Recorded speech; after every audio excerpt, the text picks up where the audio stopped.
Sincèrement, je considère cela comme un gâchis.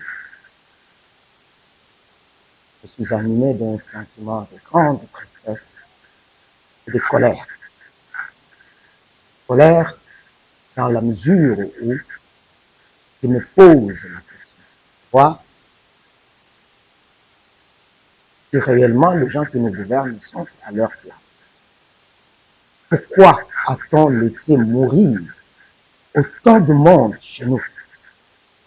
Pourquoi a-t-on laissé piller notre pays jusqu'à ce point par des forces négatives, par des forces étrangères? Si ce n'était que ça, si ce n'était que pour aboutir à ça, je suis très en colère. Et je préfère ici dire que j'exige, comme beaucoup d'autres Congolais, la déchéance du gouvernement en place. Ce gouvernement devrait tomber. Il devrait démissionner parce qu'ils ont échoué. Et ils devraient porter la responsabilité des vies humaines et du pillage de notre pays. Si ce n'est que ça. Est-ce qu'il fallait aller à Qatar? Est-ce qu'il fallait laisser tuer les nôtres pour n'aboutir qu'à si peu? C'est rien. Est-ce qu'on n'aurait pas pu, depuis toutes ces années, aboutir à un cessez-le-feu? Parce que les propositions ont été là sur la table. Parce que des discussions ont été initiées.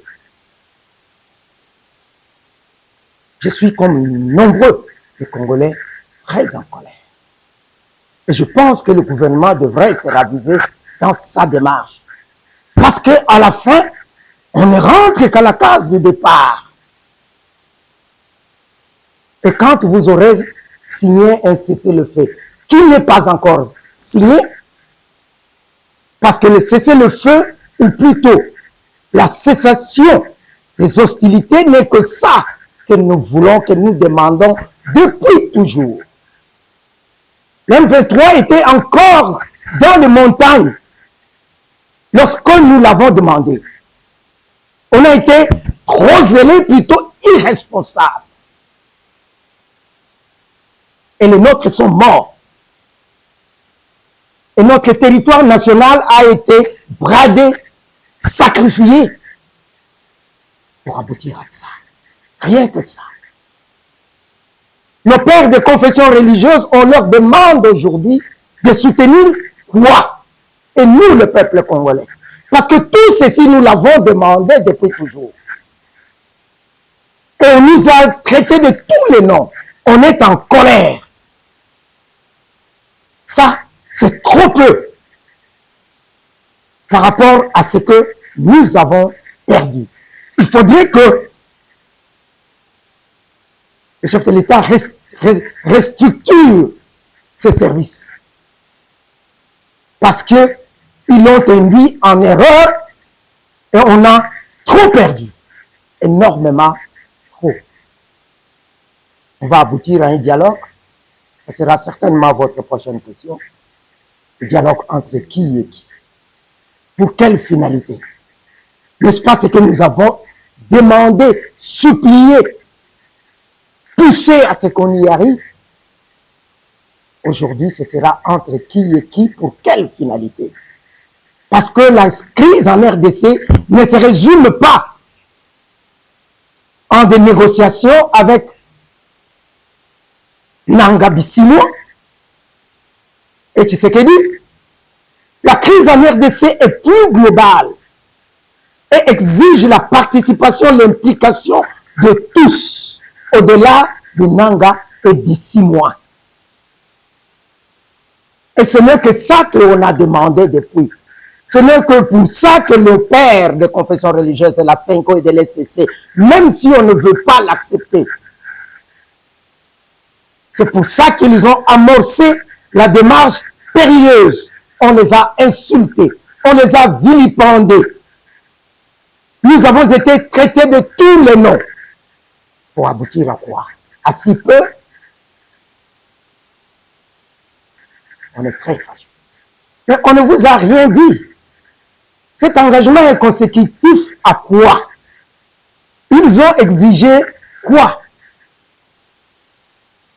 Cette force ou ces forces-là, AFC M23, occupent des pans importants dans tous les sens, sur le plan démographique, sur le plan de la superficie et sur le plan économique. Pour que cela marche, et nous l'avons dit et redit depuis des années, ils vont exiger quelque chose. Et aujourd'hui, ils en exigeront de plus grands qu'hier, si on nous avait écoutés. Aujourd'hui, ils exigeront ou ils exigent quoi?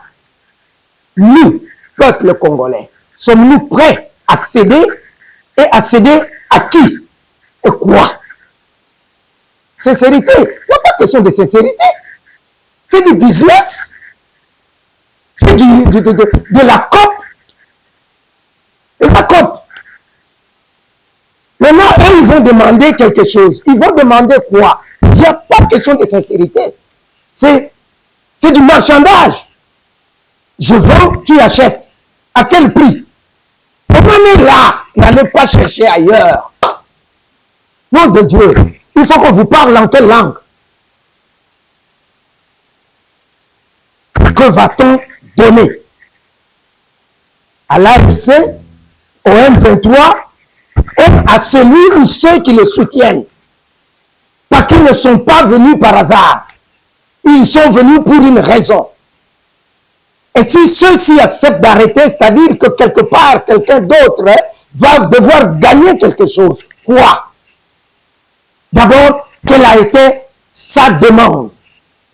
Quand vous aurez connu la demande de celui qui a incité à la guerre chez nous, au massacre chez nous, alors nous dirons si il y a question de sincérité ou non. Non, il n'y a pas question de sincérité.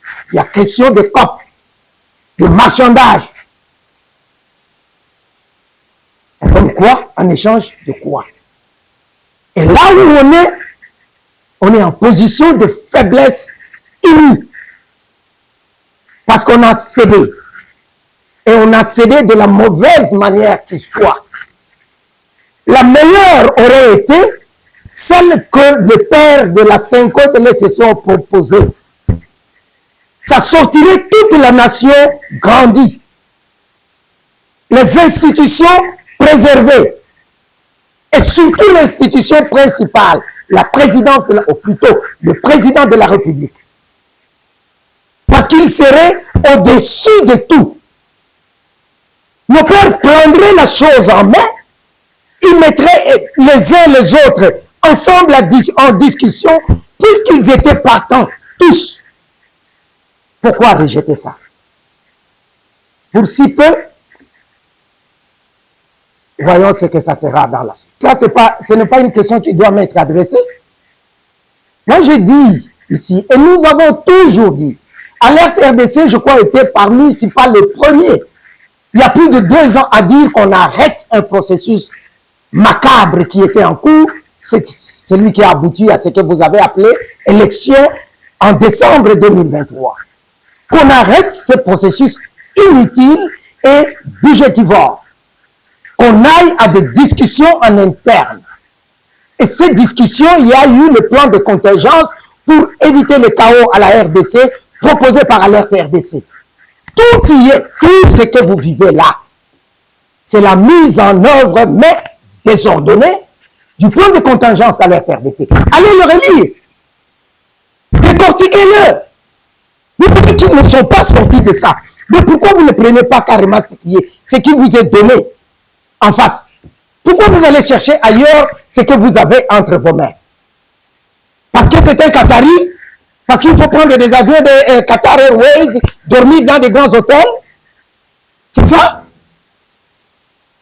Parce que Bassango, Bassana Banda communauté où l'on peut se mettre et puis et parler sobrement, mais pour des solutions plutôt consistantes? Non. Je pense que cette question, vous devriez la poser aux signataires de ce communiqué dit conjoint. Mais qu'est-ce que vous attendez? Mais nous n'attendons rien d'autre que ce que nous avons toujours dit. Nos pères de la CENCO et de l'ECC ont présenté une feuille de route qui aboutirait à ce qu'ils ont appelé pacte social. Et c'est quoi le pacte social? C'est la conclusion des discussions entre différentes parties prenantes au conflit. Quand ils auraient discuté ensemble et il n'y a aucune partie qui n'était contre à part la partie gouvernementale. Pour quelle raison? À eux de se justifier. Et quand on aurait discuté autour d'une table, dans un format, dans un cadre créé par le chef de l'État, parce qu'il n'y a pas deux pour le faire, créé par le chef de l'État, le consensus qui serait sorti de cette discussion constituerait ce qu'on appelle le pacte social. Un compromis politique s'imposerait à nous tous, qu'on pourrait appeler encore un pacte de non-agression. Parce que la partie qui reviendrait sur ce pas se verrait condamnée par un mécanisme mis en place conjointement. Et là, nous sommes en train de naviguer à vue. Nous ne savons même pas à quoi nous allons aboutir. Et si réellement nous allons aboutir à quelque chose. Et ça, c'est révoltant. Sincèrement, révoltant. Nous espérons que réellement, l'on revienne à la raison et que l'on sauve ce pays, que l'on sauve cette nation qui a trop souffert et qui a trop perdu.